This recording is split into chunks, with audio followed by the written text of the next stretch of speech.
Biz bugün kooperatивтің үлескері Садықов Асхаттың үйіне қонаққа келіп жатырмыз. Бұл кісінің салған үйі Алматы мен Қаскелеңнің ортасында орналасқан Долан елді мекенінде. Асхат мырза кооператив арқылы 2021 сәуір айында өз жерімінде үй салу үшін қаражат алған еді.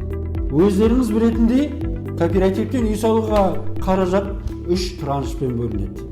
Мына 2 шілде біз Алматының іргесінде орналасқан Долан елді мекеніндеміз.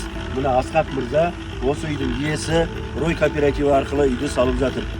Асхат мырза, Құдай қуат берсін. Бұндай тамаша мүмкіндік бәріңізде бар.